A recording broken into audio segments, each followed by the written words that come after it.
Face à face, bonsoir à tous. Une heure de débat entre Marc Trévidic et Éric Zemmour.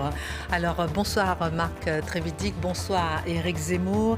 Vous êtes président de la Cour d'appel de Versailles, vous êtes spécialiste des filières islamistes, vous avez été procureur antiterroriste puis juge d'instruction au pôle antiterroriste. Et puis vous avez publié plusieurs essais et romans. Le dernier en date, celui-ci, le roman du terrorisme chez Flammarion. Et dans ce livre, vous expliquez la logique des terroristes, notamment, et puis comment ils fonctionnent, l'explication sociologique, géographique, historique, politique, philosophique, vraiment pour comment lutter contre le terrorisme. Et on va en parler effectivement avec Éric Zemmour lors de ce débat.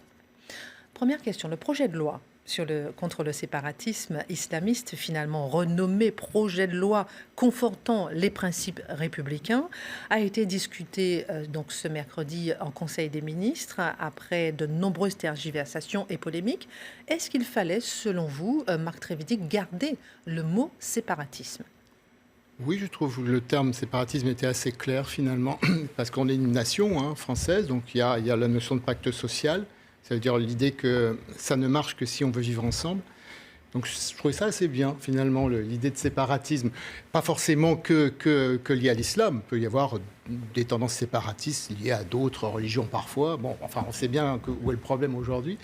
Voilà, mais donc au moins ça méritait de centrer sur le pacte social pour être clair. Donc le terme me plaisait plutôt. Ouais. Éric Zemmour. Oui, tout est dans la sémantique, c'est-à-dire qu'on voit bien l'apostasie du gouvernement et d'Emmanuel Macron avec ce choix des mots.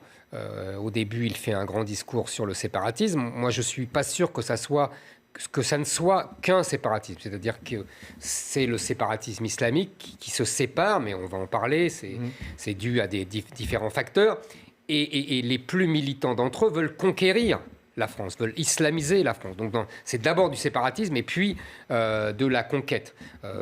Et évidemment, quand vous dites avec pudeur, il peut y avoir d'autres séparatismes, oui, dans la théorie, je suis d'accord avec vous. Par exemple, le général de Gaulle traitait les communistes de séparatistes dans les années 50. Donc vous avez tout à fait raison. En théorie, oui. On peut considérer que d'ailleurs l'affrontement des guerres de religion au XVIe siècle entre les catholiques et les protestants étaient séparatistes. Et il y avait un vrai affrontement autour de ça pour l'unité du royaume.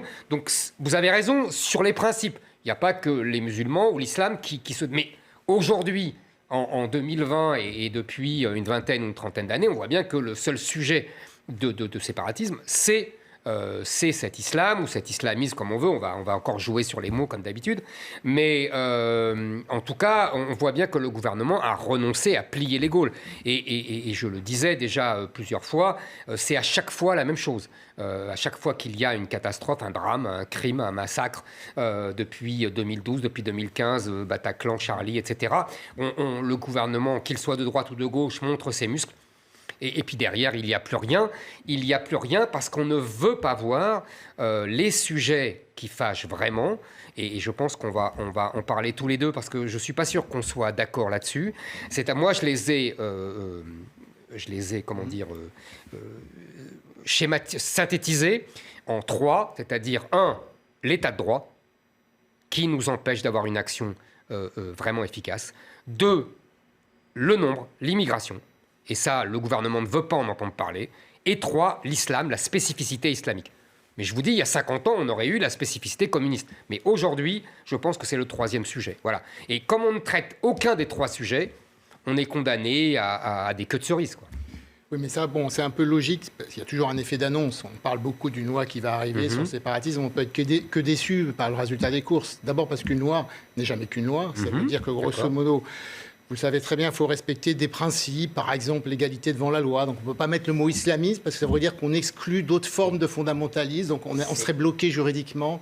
Il y a ce genre de C'est ce que je vous dis, l'état de droit. Donc il faut qu'on traite ce sujet. Non, mais on va le traiter. C'est sur ça qu'on ne va peut-être pas être d'accord sur tout. Non, mais bien sûr. Mais ce que je veux vous dire, c'est qu'on se met dans la position, quand on est le pouvoir, se met dans la position du quémandeur. Il ne dit pas « je vais imposer ça et puis on verra après ». il commence par dire « Ah oui, mais le Conseil constitutionnel va dire ça. Ah oui, mais les musulmans vont dire ça. Ah oui, les médias vont dire ça, etc. » C'est ça que je reproche, vous voyez. Oui, il y a une certaine autocensure, mais aussi qui est liée à tout le processus, qui est aussi lié à des conseillers, ou le Conseil d'État même, qui donne un Mais absolument. qui va venir ils ne dire, sont pas obligés d'écouter le Conseil attention. d'État. Bon, enfin, c'est le processus de fabrication d'une loi qui amène généralement ce genre d'autocensure. Mais justement, qu'est-ce qu'il faudrait, selon vous, Marc Trévidic, enlever ou ajouter à cette loi pour la rendre parfaitement efficace ? D'abord, une loi parfaitement efficace, je n'y crois pas. Je n'y crois pas. Prenons... Pour moi, dans cette loi, le principal élément par rapport à mon expérience professionnelle important, c'est la scolarisation. Je dis ça parce que simplement, je ne peux pas faire des grandes théories, je n'ai pas tous les tenants aboutissants. Je sais que dans mes dossiers, je voyais beaucoup de mes clients, entre guillemets, les gens que je mettais en examen, qui avaient des enfants non scolarisés ou scolarisés de façon occulte. Dans l'école coranique. Voilà, du coin, qui n'a pas pignon sur rue, qui est complètement occulte. Donc là, effectivement, il y a un vrai problème. D'abord, je me suis même posé la question, est-ce qu'on sait si les enfants existent ? Je ne suis pas persuadé. Logiquement, oui, puisqu'ils reçoivent des allocations par la CAF. Donc, logiquement, on pourrait faire le lien et se dire, c'est bizarre, cet enfant reçoit des allocations par les parents. Il n'est pas scolarisé, donc faire le lien. J'en suis pas complètement persuadé. Mais imaginons. Ça veut dire que, grosso modo, on fabrique des gens qui, selon des valeurs qui sont effectivement pas du tout républicaines, et pire que ça, qui font de la France un ennemi, grosso modo, et sur le territoire français. Donc ça, c'est un vrai problème. Je vous remercie de préciser ça. C'est pas seulement la République, c'est anti-français. Oui, d'ailleurs, je suis un peu gêné toujours par les valeurs républicaines, parce qu'un monarchiste, il pourrait venir dire, moi, je suis désolé. Je vous sais gré de le dire. Voilà. On est d'accord. Donc il faut se méfier, parce qu'il ne faut pas qu'il y ait un dogme républicain. Absolument. Il ne faut pas que la République soit imposée. Les gens peuvent avoir souhaité une autre forme de pouvoir. Bon, moi, je suis républicain, mais j'admets tout à fait. Moi, je suis bonapartiste, vous voyez, mais je respecte la République quand même. Bon, même si Bonaparte n'est plus là, donc voilà. Bon, très bien. Mais, donc, c'est toujours un peu gênant, parce que cette idée de dogme républicain, OK, on est en République, ça ne veut pas dire que les citoyens ne peuvent pas vouloir une autre forme sociale. Donc, c'est non, le sujet, c'est la France. On est d'accord. Voilà. Donc là, on a un vrai problème, parce que ces jeunes qui vont être élevés dans une haine du mécréant, enfin, parler concrètement, est quelque chose que j'ai vu, que j'ai constaté, et j'ai vu aussi dans leurs ordinateurs, à ses parents, la petite calache en plastique avec des photos du môme à 3 ans, 4 ans, vous voyez, comme jouet de Noël, si je peux dire. Donc c'est un vrai problème. Maintenant, voilà, comment on lutte contre ça ? Il ne faut pas aussi que tous les parents soient empêchés de faire de l'école à domicile. Donc ça veut dire qu'on ne peut pas, si on généralise à chaque fois, par simplification, on va interdire la scolarisation à domicile pour éviter d'avoir à faire des contrôles, de devoir aller dans les familles, de vérifier le niveau, vérifier ce qui est vraiment enseigné. Je trouve que c'est dommage. Ça veut dire qu'encore une fois, on va brimer plein de gens honnêtes, qui font ça honnêtement pour des raisons personnelles, à cause de certains qui font ça avec de mauvaises intentions. C'est le problème de ce genre de disposition. Mais vous voyez, on en revient tout de suite au début de notre conversation. C'est-à-dire que, à force de dire il y a d'autres séparatisme que l'islamique, et que donc on ne veut pas prononcer le mot, et donc du coup on touche des gens, vous avez tout à fait raison, qui en clair mettent leurs enfants qui font l'école à la maison, parce qu'il n'y a pas d'obligation de scolarisation à l'école, mais d'instruction, la loi Jules Ferry c'est ça, et qui sont punis alors qu'évidemment ils sont tous sauf musulmans, tous sauf islamistes, etc. Bon. Deuxièmement, quand vous prenez l'exemple de l'école, et quand vous prenez ce qu'on apprend à ses enfants, vous prenez un élément et vous tirez votre fil. Mais il faudrait le voir dans sa globalité. C'est-à-dire que nous avons aujourd'hui d'innombrables quartiers, d'innombrables bourgades, d'innombrables banlieues, on les appelle comme on veut, les fameux quartiers sensibles, etc., qui sont en vérité régis par un écosystème islamique. Il y a l'école, mais il y a aussi l'association sportive, mais il y a aussi, évidemment, la mosquée, il y a aussi les relations entre les familles, etc. Quand vous dites on leur apprend à détester les mécréants, mais c'est écrit dans le Coran. C'est tout simplement écrit dans le Coran. Il faut détester les mécréants. Il faut détester ceux qui ne croient pas en Allah. N'ayez pas confiance en ceux qui croient en Allah, qui ne croient pas en Allah. Et n'ayez pas confiance dans les associateurs. Ça, c'est les catholiques. N'ayez pas confiance dans les cochons de juifs. Ça, c'est les autres. Et je ne vous parle même pas des quelques sourates qui prévoient qu'il faut les tuer et les combattre jusqu'à la mort, et que c'est Allah qui les tue à la place. Il suffit d'ouvrir un Coran et on leur apprend ça. Donc, si vous voulez, c'est un écosystème islamique, et on a un vrai problème avec l'islam qu'on ne veut pas voir. Et comme il y a une immigration depuis 40 ans essentiellement principalement musulmanes, on a de plus en plus de musulmans, donc évidemment, il y a des gens qui sont des pacifiques, il y a des gens qui sont des gens charmants, évidemment, ce n'est pas une question individuelle, c'est une question de masse, c'est une question d'écosystème global. Et c'est pour ça que je vous disais, le nombre, l'immigration et l'islam. Ce n'est pas la première fois, d'ailleurs, il faut le dire, que l'État français et la France doit traiter des religions qui sont différentes de la religion qui l'a constituée, c'est-à-dire le catholicisme. Je ne me masque pas du tout cette histoire-là. Je sais comment ça s'est passé. Ça s'est passé très mal avec le protestantisme, qui aujourd'hui est paré de toutes les vertus. Ça s'est passé très mal, parce que les protestants étaient très fanatisés, très intolérants, et que les catholiques ne supportaient pas. Vous voyez, il y a un poème, par exemple, de Ronsard, oui, qui dénonce mon ami le protestant, le couteau entre les dents, et qui le compare d'ailleurs à Mahomet. Donc vous voyez, c'est pas, faut pas croire, vous voyez, et avec les juifs aussi. Ça s'est très mal passé, les juifs ont été persécutés, et les juifs en retour vouaient une haine pour le non-juif, etc., qui était écrite dans le Talmud, etc. Et donc, Napoléon, lui, a imposé aux juifs de modifier des règles.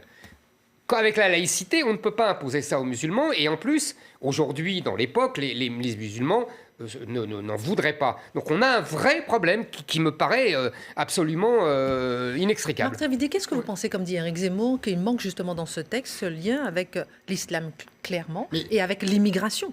Mais on est un pays laïque où la laïcité est un dogme.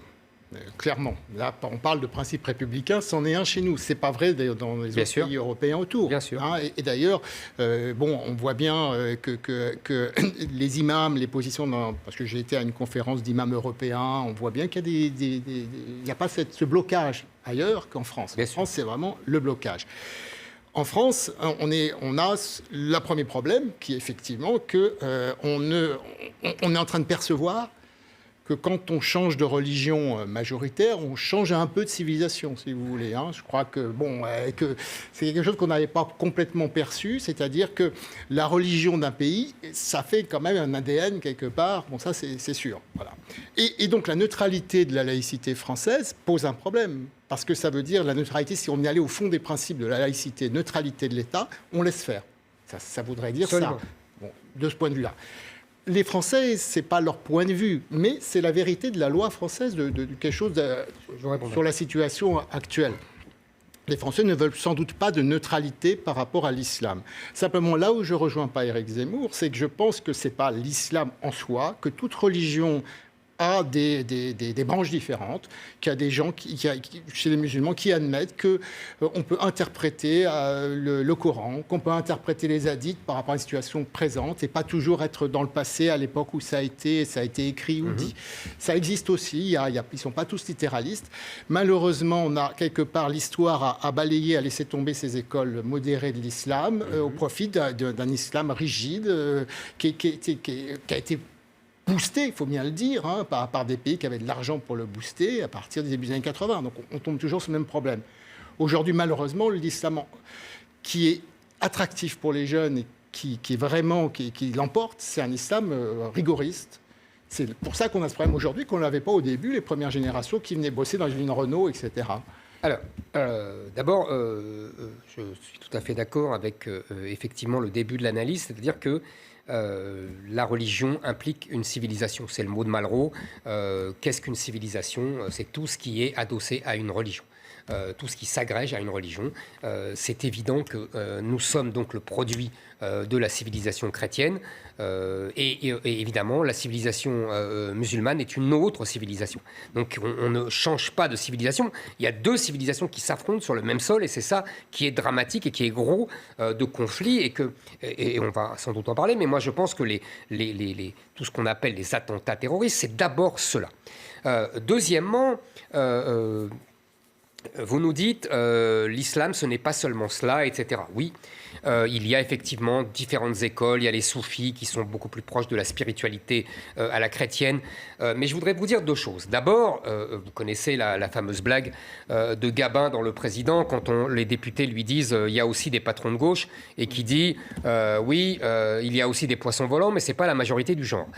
En l'occurrence, pour l'islam, les soufis, c'est vraiment ça. C'est les poissons volants de l'islam.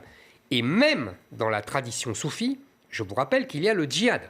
C'est-à-dire qu'il y a la guerre sacrée et la guerre donc pour combattre les infidèles. Deuxièmement, quand vous dites c'est une ligne, la ligne rigoriste qui l'a emporté sur la ligne interprétative, c'est une très vieille histoire. Dès le 9e siècle, les Mu'tazilites ont été vaincus, puisque vous faisiez référence à ça. Ils ont été donc 9e siècle. Ça remonte à loin. Et au 18e, c'est là où vous avez raison, il y a eu le revival wahhabite et salafiste, c'est-à-dire les salafites, ça veut dire salaf, c'est le retour aux ancêtres. Donc c'est évidemment le fondamentalisme qui revient. Mais l'islam est fondamentaliste à la base. Et je vois dans cette concomitance, on a une histoire en miroir. C'est-à-dire que nous, on vénère les Lumières au XVIIIe siècle, c'est-à-dire en gros, l'émergence définitive de l'individu libre, et deux, la nation. Et la nation qui repose d'ailleurs sur des individus libres, et vous l'avez dit vous-même tout à l'heure, le fameux il faut vivre ensemble, etc. Et à la même époque, et ça passe complètement inaperçu alors, il y a cette révolution, qu'on pourrait dire réactionnaire dans nos termes, de l'islam, le wahhabisme, qui est le retour au salafisme, qui est effectivement l'anti-lumière, puisque ça repose sur la tribu et non pas l'individu, et sur la religion et non pas l'esprit irrationnel et non pas la nation. Donc là, il y a quelque chose de vraiment antinomique qui n'a pas pris court tout de suite, parce que l'Occident s'est répandu partout et a conquis toutes les terres de la planète, mais qui aujourd'hui, vous avez raison, depuis le pétrole, etc., a pris une résonance incroyable. Et donc on a aujourd'hui non seulement deux civilisations anciennes qui s'affrontent, mais aussi deux révolutions, deux lumières et anti-lumières qui s'affrontent aujourd'hui sur le même sol.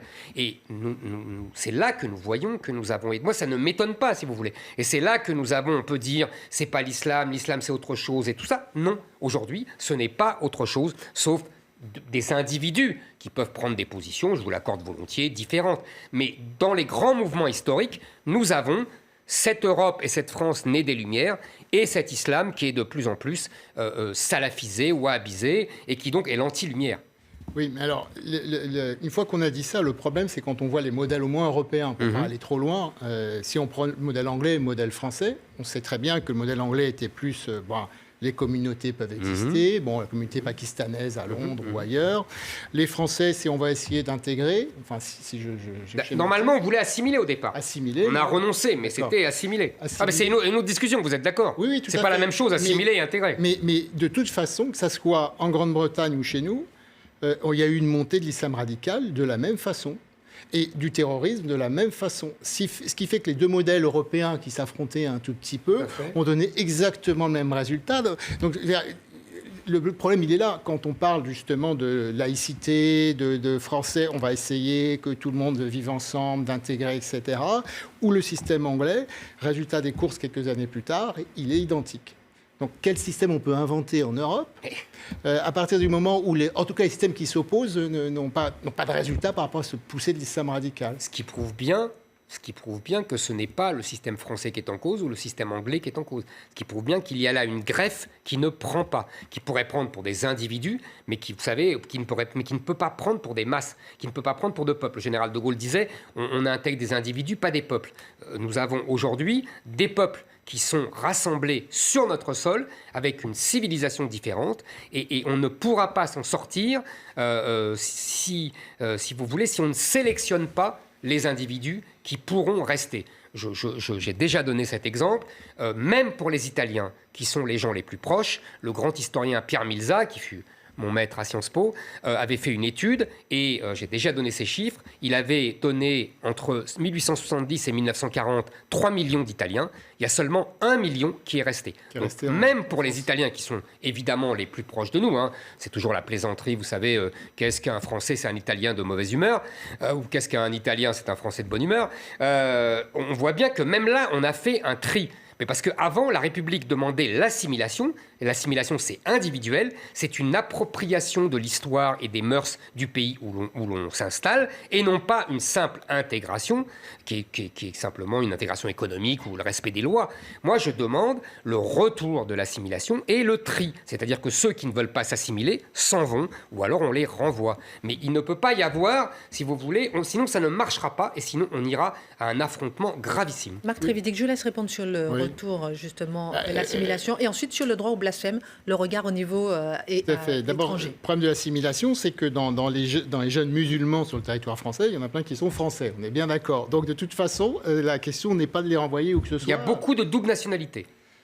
Alors, vous connaissez mon avis là-dessus, sur la double nationalité. Oui, le problème de fond, c'est que tout le monde peut faire ça. C'est-à-dire que tout le monde peut dire, moi, je vais renvoyer dans le pays de l'une des nationalités, mais le pays en question peut faire pareil. Bien sûr. On peut se faire du ping-pong. Non, mais bien sûr. Sauf que moi, je propose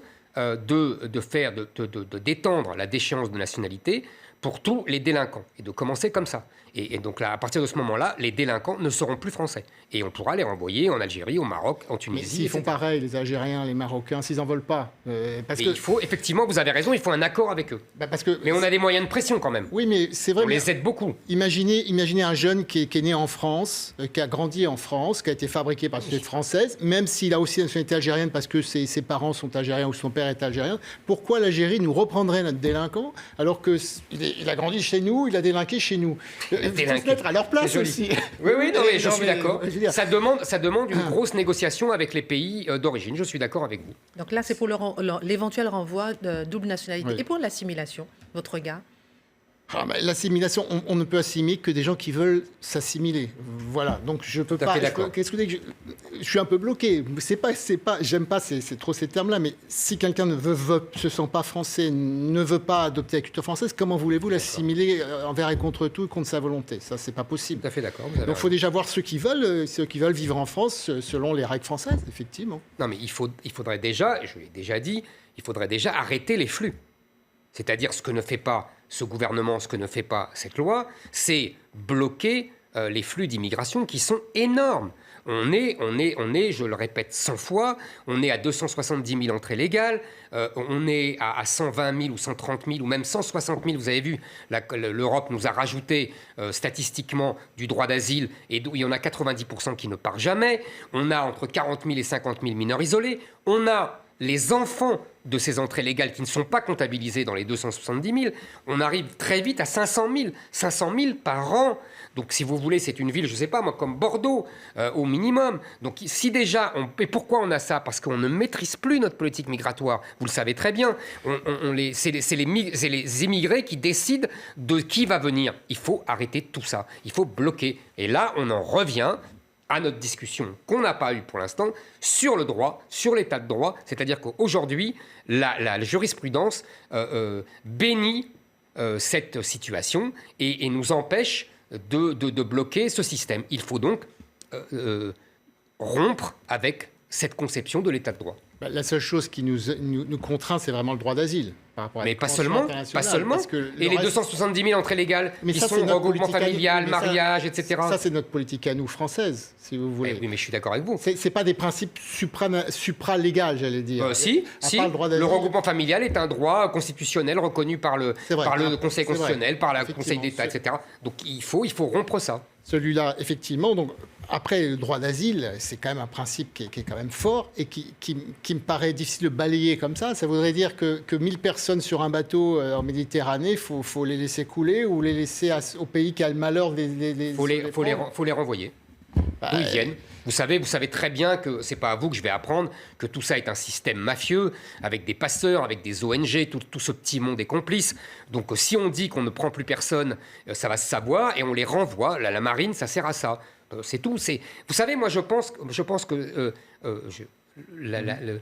comment vous dire, les mouvements de population sont des armes de guerre.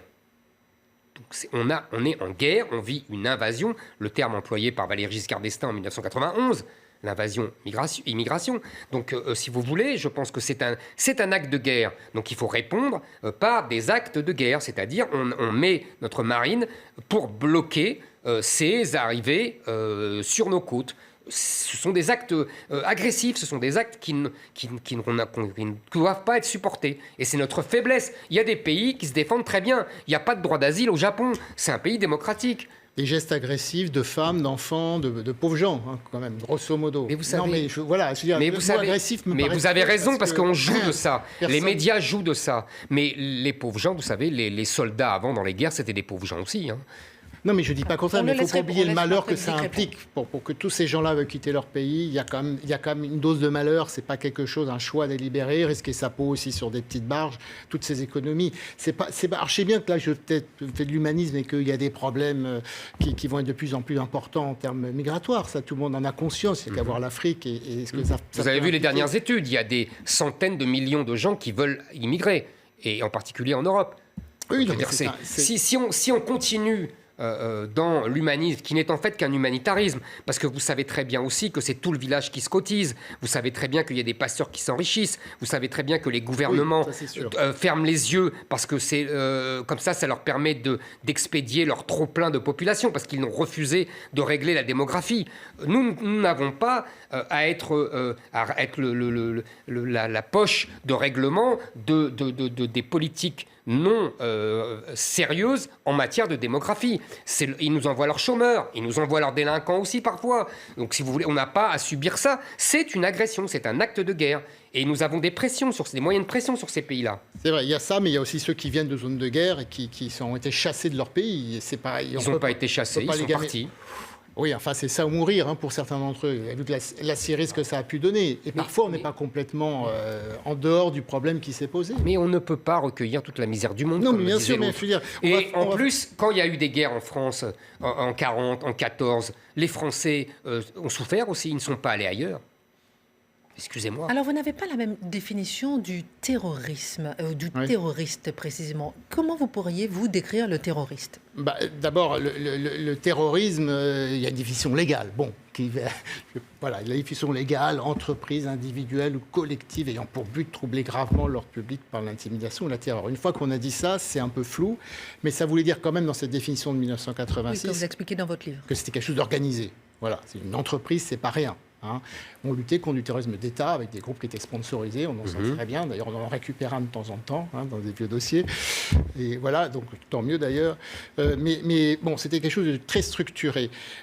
D'abord, pour moi, en analysant ce qu'est le terrorisme dans l'histoire, c'est d'abord de la violence politique, une méthode de violence politique pour arriver à ses fins. C'est jamais qu'une méthode. Et justement, je trouve qu'on fait trop de synonymes. On dit islamisme égale terrorisme. C'est deux choses différentes.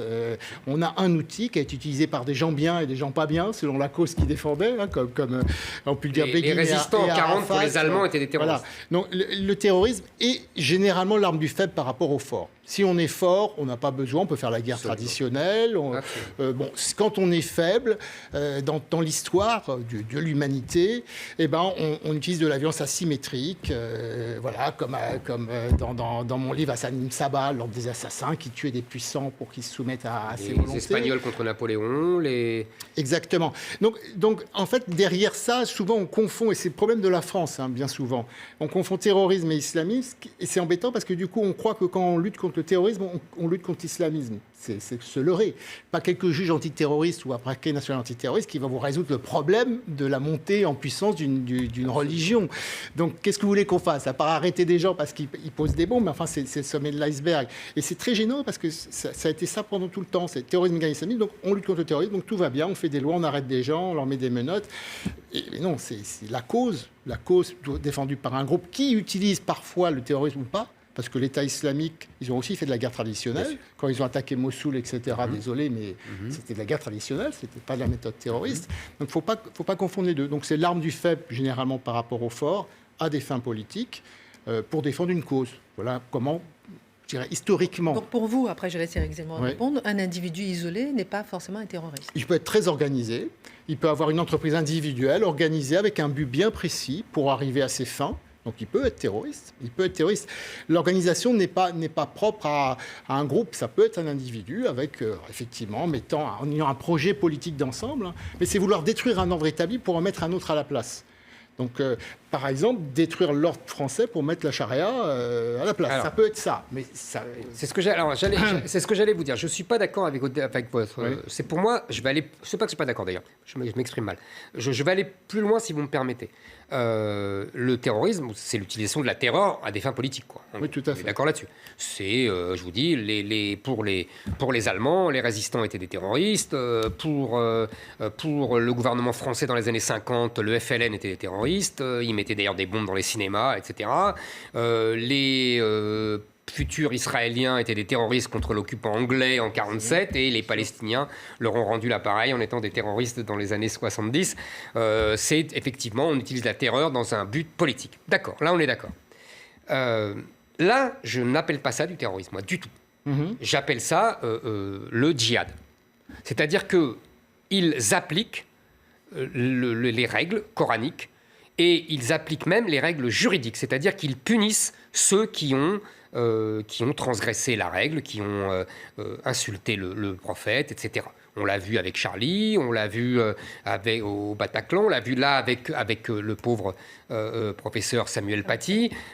Ils ont estimé qu'il avait insulté le prophète et donc qu'il devait mourir.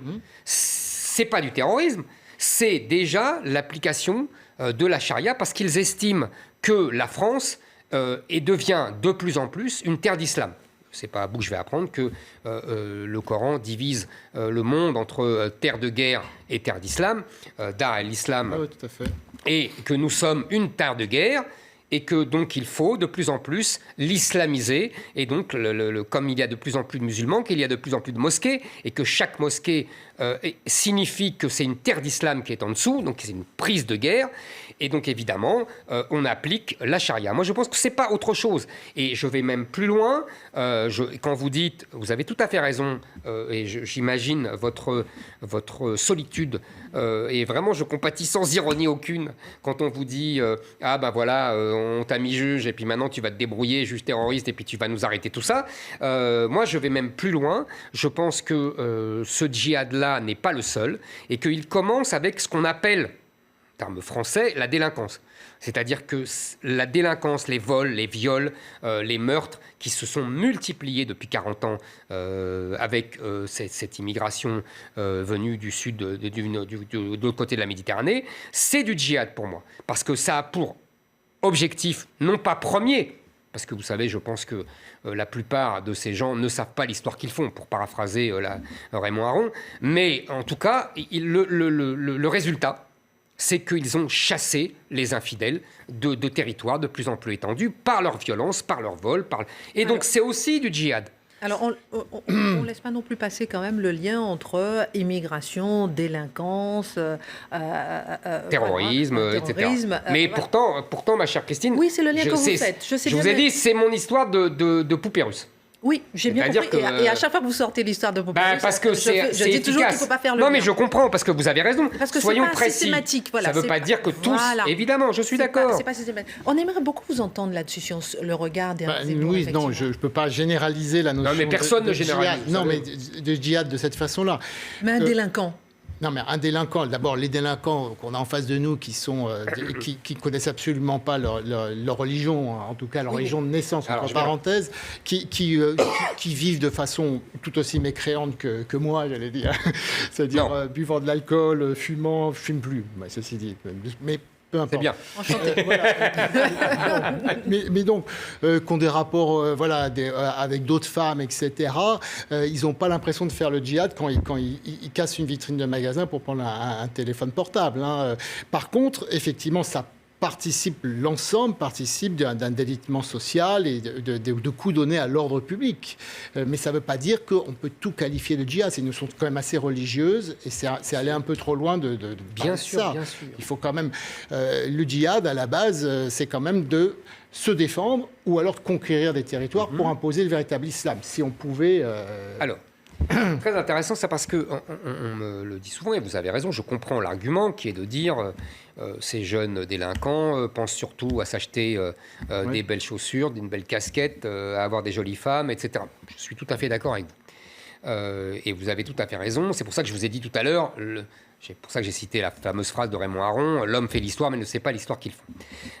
Donc en l'occurrence, ils font une histoire mais ne savent pas l'histoire qu'ils font. Et je pense qu'en vérité, en partie, ils le savent. C'est-à-dire que c'est à double détente. Et que, évidemment, vous avez raison, ils ont des appétits matérialistes comme nous tous, mais en même temps, ils savent très bien ce qu'ils font, c'est-à-dire qu'ils sont dans une culture du ressentiment historique contre les Français qui les ont colonisés, contre les Européens, contre les Occidentaux, vous voyez, qui ont, asservi les terres islamiques. Il y a une revanche historique. Je prends un exemple pour expliquer ça, pour expliquer que les gens sont des individus, mais sont aussi des agents d'un phénomène historique. Quand Max Weber, vous vous souvenez, dit, pour le protestantisme, c'est le protestantisme qui a fait le capitalisme. Vous vous souvenez de cette thèse-là? En gros, c'est les valeurs du protestantisme, l'individu, le culte du travail, de l'épargne, de l'innovation, enfin, vous voyez, etc., qui, contrairement au catholicisme, bon, on peut le discuter d'ailleurs, parce qu'il y a beaucoup d'historiens qui l'ont discuté, mais c'est une thèse qui est très importante dans l'histoire. Ça ne veut pas dire que tous les protestants étaient des grands capitalistes, des banquiers, des agents durant la révolution industrielle au XVIIIe et au XIXe siècle. Non, ça veut dire que l'esprit du protestantisme a accouché de cet esprit du capitalisme. Eh bien, je pense que l'esprit de l'islam djihadiste accouche de cela et que ces gens participent de cet esprit collectif. Ça ne veut pas dire qu'ils en sont conscients, même si je pense que certains en sont conscients. Vous voyez, je pense qu'il y a des phénomènes historiques et que les gens participent de ce phénomène historique. On le laisse répondre. Bon, ce que j'entrevois, il y a un point, alors à minima, d'accord sur ce qu'il a dit, c'est qu'en fait, il y a effectivement parmi les délinquants une partie de délinquants qui estiment que finalement ce qu'ils font en délinquant et en troublant l'ordre public est quelque part légitime. Alors peut-être que vous mettez ça sous l'angle par rapport à ressentiment historique et religieux. Voilà. Absolument. C'est vrai, il y a cette part de délinquants et elle est assez nouvelle finalement, c'est-à-dire des gens qui culpabilisent pas tant que ça de faire ce genre de choses qui déstabilisent l'État, la nation, etc. Mais il y a une grande partie de criminalité de délinquance traditionnelle qui n'a rien à voir avec ça. C'est ce que je dis, ils sont ignorants de leurs propres conséquences de leurs actions. Je vous l'accorde volontiers. Mais maintenant, toute délinquance à un certain niveau, criminalité à un certain niveau, déstabilise une société, peut faire exploser le pacte social, peut avoir un résultat encore plus important que le terrorisme. Tout à fait d'accord, mais c'est ce qui est en train de se passer, vous avez 1000 fois raison. Et en plus, comme vous le savez mieux que quiconque, les terroristes sont d'anciens délinquants. Donc il y a un continuum. Une partie. On a eu Bauer ici. Pas systématiquement. Évidemment, ils ne sont pas tous devenus. Ils n'ont pas tous fait le Bataclan. Non, mais ce que je veux dire, c'est que. Non, mais tous n'étaient pas délinquants au départ. Vous êtes d'accord ou pas, Marc? Qui n'étaient pas délinquants? Il y en a eu pas mal qui ont été, dans ce que j'ai vu moi, il y en a eu pas mal qui étaient effectivement des délinquants de droit commun qui ont tourné vers le terrorisme. Et il y a toute une frange, surtout avec l'appel d'air de la Syrie et de l'État islamique, de petits jeunes qui s'étaient pas fait connaître en matière de délinquance, qu'on rejoint l'État islamique. Il y a eu ce phénomène-là aussi, de mode peut-être, mais qui n'étaient pas des gens issus des maisons d'arrêt. C'est la réalité. C'est pas eux qui sont intervenus en France. Les auteurs d'attentats en France, c'est tous d'anciens délinquants. On est d'accord. Oh, je dirais pas ça. Je suis pas. Les frères Kouachi, tout ça. Ouais, mais par exemple, Sami Mimour au Bataclan, je suis pas sûr qu'il avait un casier de droit commun avant. Je peux pas vous dire les statistiques. Moi, j'ai lu les thèses d'Alain Bauer et de Jean-François Guéroult, vous savez, qui expliquent très bien ça. Mais il y a aussi des jeunes qui étaient clean, entre guillemets, qui ont vraiment été endoctrinés, endurcis par l'État islamique en passant un an et demi. On leur demandait de couper des têtes sur la place de Raqqa et qui, après, ont fait les attentats en France. D'accord. Alors, Voilà, il y a des gens qui étaient plus... C'est pas aussi systématique, en tout cas. Il nous reste environ 20 minutes pour information. Ah, il y a oui. une question que je voulais vous poser. Une politique française, selon vous, trop sévère envers les musulmans pourrait créer plus de radicalisation? Si vous voulez... En fait, pour moi, le danger... C'est pas plus de radicalisation, c'est en fait chez la population déjà radicalisée, des mesures indifférenciées peuvent les faire basculer vers le terrorisme. Je veux que ça soit assez clair. Je ne pense pas qu'une politique radicalise. Je pense simplement qu'on a une frange assez radicalisée, qui est difficile mais de gens tangents. On l'a vu, il y en a qui ne voulaient pas passer le cap, par exemple, d'aller en Syrie, des choses comme ça. Et c'est vrai que eux estiment qu'ils n'ont pas utilisé la violence, ils ont beau être salafistes par exemple, ils estiment que voilà, ils vivent leur région comme ils veulent, ils ne veulent pas passer le cap de la violence, j'en ai connu, mais c'est sûr que si on les prend, on les assigne à résidence, fait une perquisition administrative, ils vont plus être réceptifs au discours des groupes terroristes sur l'islamophobie, sur, vous voyez, tu ne peux pas vivre ton islam en France. Il faut faire attention à ça, c'est de la matière humaine. Et il y a toute cette frange qui n'a pas passé le cap, il faut faire attention. Elle peut être radioactive, entre parenthèses, si on fait n'importe quoi avec. Alors moi, je suis en désaccord total avec ça. Je pense qu'au contraire, plus on sera ferme et plus on a des chances d'éviter la catastrophe. Je veux dire par là que, je vous l'ai dit, je pense, vous savez, je pense que d'abord, la question, c'est celle du nombre. C'est-à-dire qu'il faut arrêter l'immigration, l'arrêter totalement. Voilà, ça c'est une première chose, pour qu'on arrête de recevoir des centaines de milliers de personnes dans lesquelles, vous voyez, qui aggravent encore ce terreau. Ça c'est une première chose. Deuxième chose, je pense qu'il faut leur parler franchement. Il faut leur parler comme des adultes. Il faut arrêter de leur dire que ça n'a rien à voir avec l'islam. Eux savent très bien que ça a à voir avec l'islam, que tout cela a à voir avec l'islam. Pas tout l'islam, mais ça a à voir avec l'islam. Il faut leur dire, moi je pense qu'il faut leur parler un discours vraiment honnête. De leur dire, voilà, on sait que l'islam c'est une religion, c'est une spiritualité, mais ce n'est pas que cela. C'est d'abord une loi avec un L majuscule, c'est-à-dire un système juridico-politique. Eh bien, en France, votre système juridico-politique n'a pas cours. Si vous voulez continuer à associer, comme ça s'est fait depuis 1500 ans, parce que c'est ça la réalité, l'islam avec d'un côté une spiritualité, une pratique et un système juridico-politique, c'est sans nous et vous pouvez retourner. Il y a 50 pays musulmans. Si vous acceptez d'édulcorer votre islam, c'est-à-dire de n'en faire uniquement une spiritualité, une religion, une pratique, le jeûne, voyez, la promotion etc. d'un islam de France, en fait. Non, c'est pas ça. C'est pas un islam. Il n'y a pas d'islam de France. À la française. Simplement, non voilà, à la française. À la française. C'est-à-dire, vous savez, Jean-François Colosimo, vous savez, a écrit un livre récemment tout à fait intéressant. Il explique que, bon, évidemment, la France est catholique au départ. Et toutes les religions minoritaires se sont, il dit évidemment avec des guillemets, catholicisées. C'est très intéressant, c'est-à-dire le protestantisme, le judaïsme, ça ne s'est pas fait dans la douceur, hein, je ne dis pas le contraire. Mais toutes ont adopté un style qui était très éloigné du style de leurs origines. Je connais bien, moi, le judaïsme. Le judaïsme français n'a rien à voir avec le judaïsme des origines du Moyen-Âge, etc., etc. Ça n'a rien à voir. Parce que les Israélites français, puisque c'est le terme, on a même changé le mot, voyez, ont adopté une forme de judaïsme qui était compatible avec les règles françaises qui sont en fait instaurées par le catholicisme. C'est comme ça. Et vous voyez ce que je veux dire? Et l'islam ne veut pas de ça. Et c'est le cœur du sujet. Moi, je pense qu'il faut en parler avec les musulmans, honnêtement. Oui, mais ça veut dire que si vous voulez en parler, si vous estimez qu'au contraire, l'islam peut arriver à évoluer. Enfin, certains musulmans, parce que l'islam ne peut pas. Oui, voilà. Vous avez une vision historique, c'est la seule à avoir, puisque de toute façon, sans l'histoire, je ne vois pas comment on comprendrait ce qui se passe. On est complètement d'accord.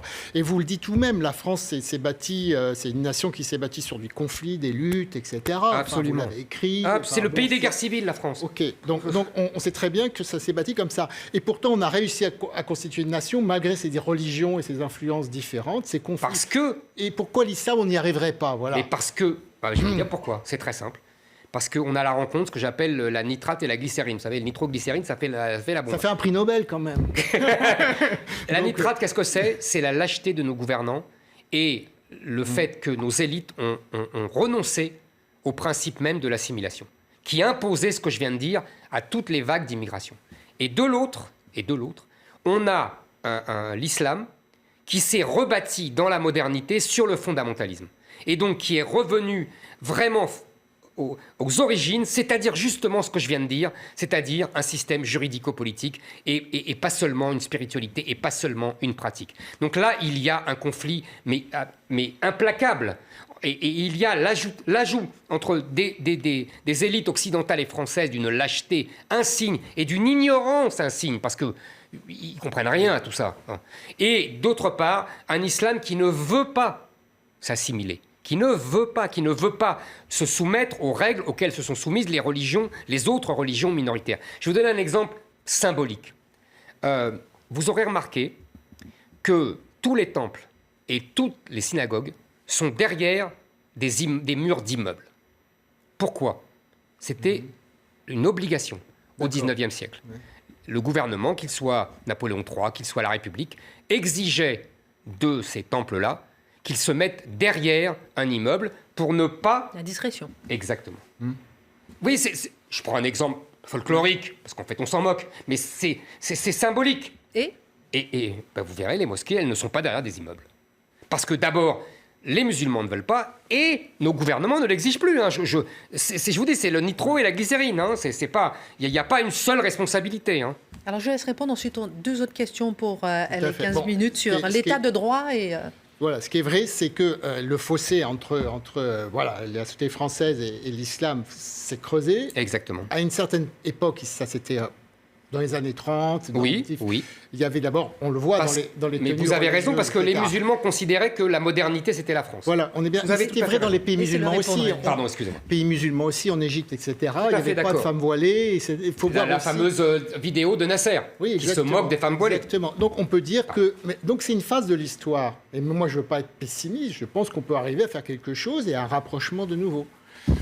Alors, moi, j'aimerais qu'on retourne un petit peu sur le problème d'état de droit dont vous avez un peu parlé.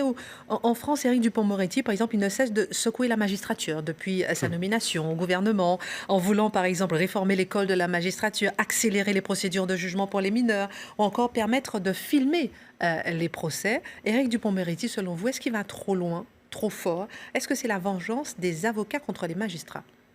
Écoutez, moi pour l'instant, je n'ai pas vu encore de ces lois-là, etc. La personne qui a été nommée à tête de l'école de la magistrature, on va voir si elle fait des choses bien avec l'école de la magistrature. Enfin, c'est pas parce qu'elle est avocate. C'est avocate, je travaille avec au quotidien, au cours d'assises, etc. Justement. Donc j'ai pas... D'abord, il secouait les magistrats quand il était dans les prétoires du Dupond-Moretti, à mon avis. Donc c'est pas tellement nouveau. Moi, j'attends de voir ce qu'il va faire. Je ne sais pas s'il va trop loin là-dessus. On verra les projets. Vous savez, c'est toujours difficile. On présente quelque chose, puis après on voit la loi comme elle arrive. Est-ce qu'elle est bien faite? Est-ce qu'elle est applicable? Comment ça peut aller? En tout cas, je ne suis pas de ceux qui d'emblée hurlent au loup parce que c'est un avocat qui garde des sceaux. Enfin, c'est pas... Ça serait ridicule, vous savez raison. Mais par contre, s'il fait des choses qui ne me plaisent pas, je ne me gênerai pas. Et pour l'instant, je n'ai pas vu de projet qui me gêne particulièrement. Moi, je pense qu'il ne fera rien. Il ne fera rien parce que d'abord, il n'a pas beaucoup de temps et que deuxièmement, il a pris de face la révolte du syndicat de la magistrature et qu'il n'osera rien faire et qu'il se cachera derrière son petit doigt et qu'il ne fera rien. Pourtant, il y aurait beaucoup de choses à faire parce qu'il y a un vrai problème avec ce qu'est la magistrature aujourd'hui, avec l'école nationale de la magistrature. Je ne suis pas contre l'école nationale de la magistrature par principe, hein, mais je pense qu'elle a été complètement... manipulé, je dirais, endoctriné par l'idéologie du syndicat de la magistrature depuis les années 70, la fameuse harangue de Baudot, vous savez, qui disait il faudra instruire en faveur de la femme contre l'homme, de l'immigré contre le français, de l'ouvrier contre le patron, etc., etc., et qui est une politisation incroyable de la magistrature, qui a transformé la justice, qui était normalement dans la tradition française la bouche de la loi, célèbre formule de Montesquieu, et qui est devenu aujourd'hui, en fait, qui se veut aujourd'hui un contre-pouvoir au nom d'un idéal de justicier et de défenseur de la liberté. On parlait de la Constitution au début de notre conversation, c'est en vérité anticonstitutionnel. La justice n'est pas un troisième pouvoir, ce n'est qu'une autorité. On a bien compris. Ben non, mais on peut le regretter peut-être. Mais non, moi je le regrette pas justement. Non, je sais, mais en tout cas là il y a une prise de pouvoir par les juges qu'il faudrait absolument contenir et renverser. Et je ne compte pas sur Dupond-Moretti pour le faire, d'abord parce qu'il n'osera pas, et que deuxièmement, idéologiquement, il est assez proche de ces syndicats de la magistrature. Même s'ils s'opposent, il y a un côté jeu de rôle, mais sur le plan de l'idéologie, ils sont assez proches. Mais pourquoi à chaque fois, c'est toujours la même chose, vous savez qu'ils ne sont pas majoritaires, le syndicat de la magistrature. Vous avez raison, ils ne sont pas majoritaires, mais ils dominent. Bon, ils dominent idéologiquement. Ils ont endoctriné toute l'école et toutes les promotions. Je pense qu'il faudrait réformer l'école pour éviter cela. Je ne sais pas comment on fait, je vous avoue. Oui, mais bon, malgré tout, on sort de l'école de la magistrature et puis une grande partie des magistrats, il n'y en a que la moitié sans doute qui sont syndiqués, vont plutôt à l'USM que l'OSM. Vous avez raison. Ils n'ont pas été aussi endoctrinés que ça. Non. Mais en dehors de ça, oui. On peut peut-être voir la justice avec des projets plus vastes. On a des problèmes qui sont liés à l'histoire, là aussi. Moi, je suis un grand partisan, je vous dis clairement, de fusionner juridiction administrative et judiciaire. Alors, je sais bien que c'est très compliqué à expliquer en un débat. C'est parce que beaucoup de pays dans le monde n'ont pas cette plaie qui consiste à vouloir faire cette séparation, qui est peut-être bien utile par moment, mais qui est très compliquée sur le terrain. Il y a des doublettes tout le temps. Je pense aux justiciables, à l'incompréhension du système. Quand, par exemple, un locataire ne paie pas son loyer, qui va devant le juge judiciaire, qui ordonne l'expulsion, l'État ne veut pas expulser, il faut aller devant le juge administratif, il va y en avoir pour 6 ans pour faire payer le loyer par l'État, tout ça, alors qu'on aurait pu aller devant le même juge qui fait tout, comme en Grande-Bretagne. Il y a des choses vraiment à simplifier, des vrais projets à avoir.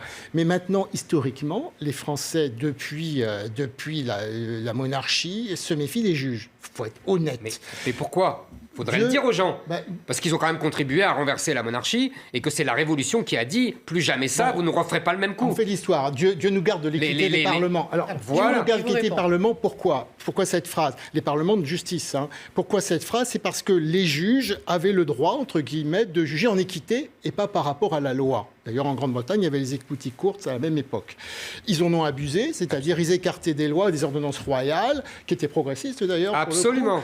En particulier des réformes fiscales, parce qu'ils défendaient leurs privilèges. Bien sûr. Donc ça a donné cet adage, et pour qu'il ait traversé l'histoire, c'est qu'on a dû abuser au niveau des juges. Mais tout à fait. Ça a contribué à la Révolution. Oui, mais maintenant, moi, j'aspire à une seule chose, c'est que les juges, ils fassent appliquer la loi, c'est tout.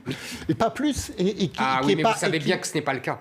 Non, mais attendez. Il faut aussi, dans ce cas-là, refonder tout ça, se demander pourquoi on a le pouvoir judiciaire, entre guillemets, l'autorité judiciaire, a ce conflit avec l'exécutif. On nous demande de regarder l'activité de l'exécutif que sous l'aspect pénal.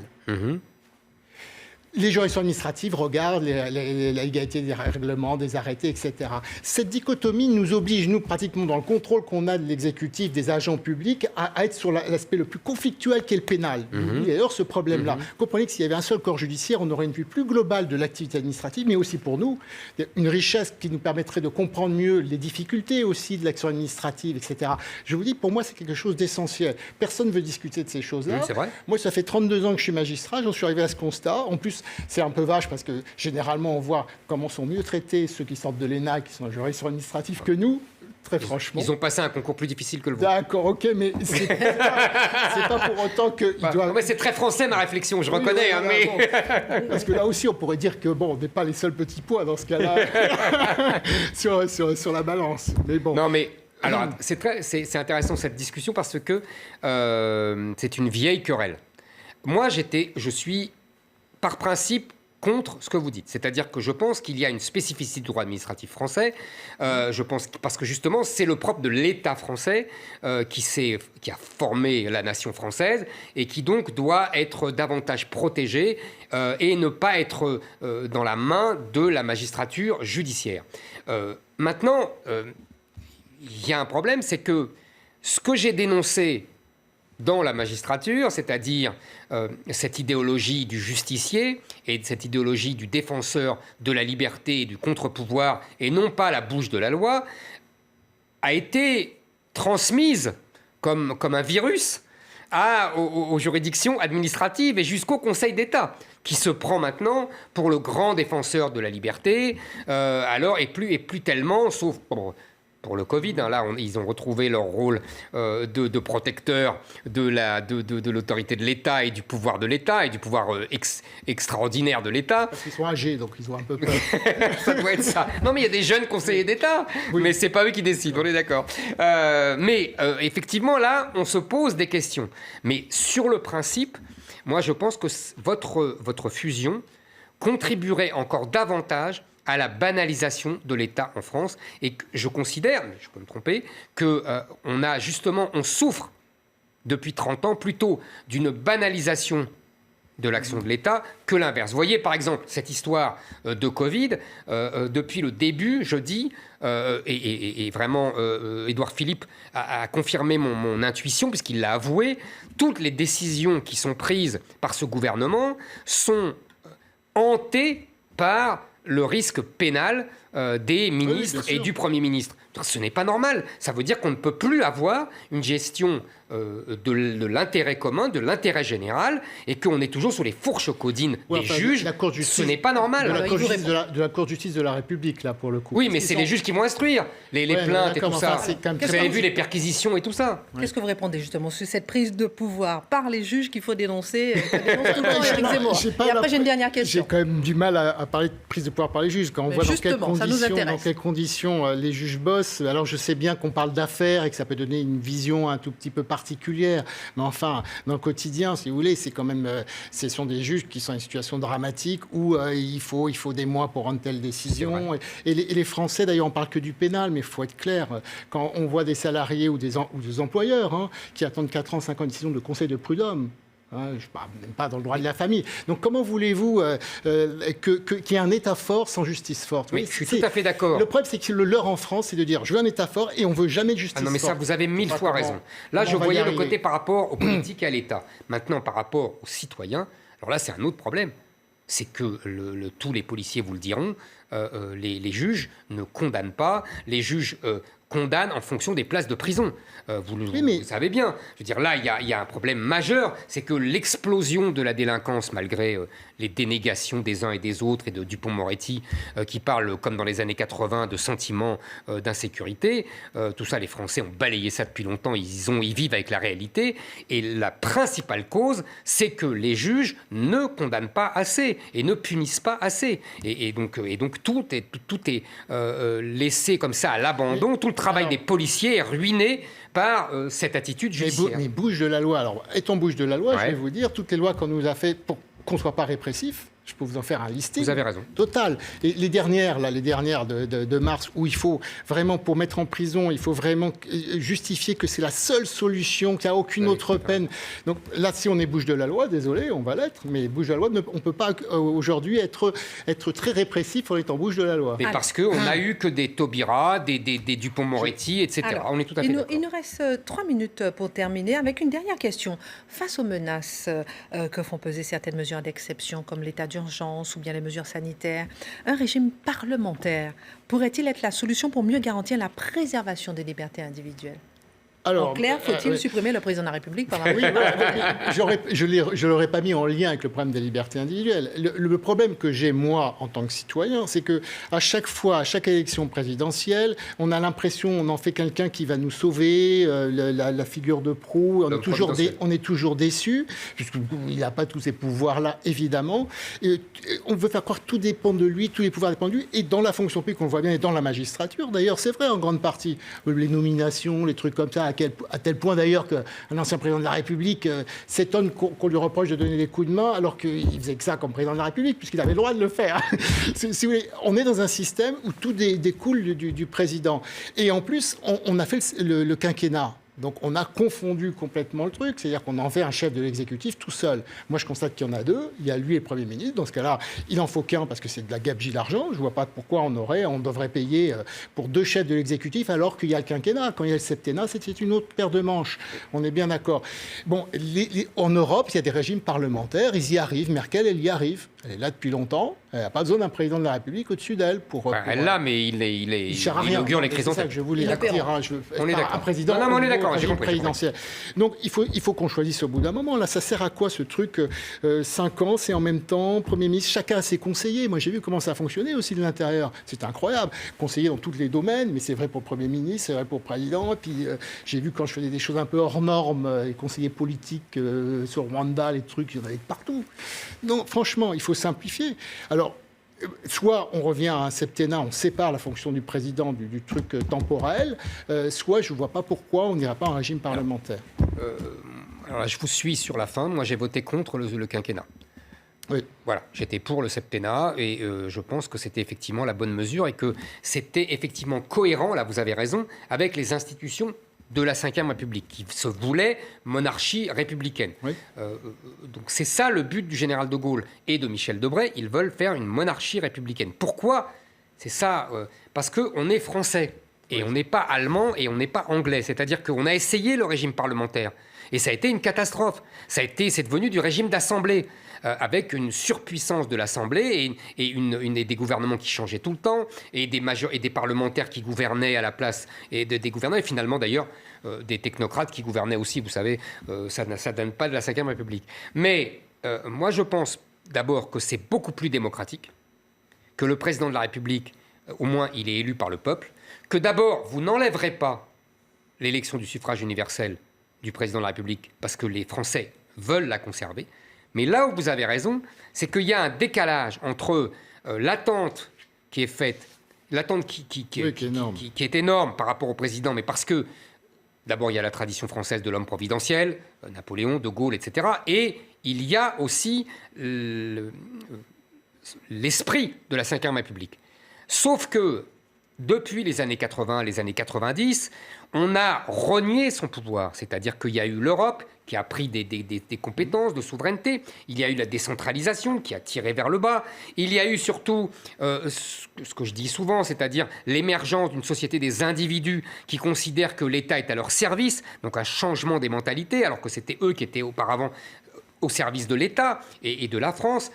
Donc tout ça a chamboulé. Et évidemment, vous avez raison, quand on élit un nouveau président de la République, on croit qu'on élit, je ne parle pas du général de Gaulle qui est une figure historique, mais je crois qu'on élit Georges Pompidou, et en fait, on élit un Premier ministre. Là, vous avez raison, c'est un vrai problème. Alors soit on supprime la Ve République et on fait un régime parlementaire. Moi, je suis contre parce que je pense que ça va retourner dans la 4e République. Soit on revient à la vraie Ve République, c'est-à-dire avec le septennat, avec aussi, on traite ce problème d'état de droit et de surpuissance des juges et de toutes les minorités, etc. Il y a tout un rééquilibrage pour revenir à la Ve République des origines. Mais sinon, vous n'avez pas tort. Vous avez le dernier mot, on a terminé. Je ne me sens pas surpuissant. Encore une fois, c'est collectif. Ah, d'accord. Merci beaucoup, en tout cas, Merci. Marc Trévidic, d'être venu avec nous. Je rappelle votre livre, donc Le roman du terrorisme. Merci d'avoir partagé avec nous votre vision du terrorisme, l'islam, le régime parlementaire. Merci beaucoup, messieurs. Merci, Eric Zemmour. Excellente suite de programme sur CNews.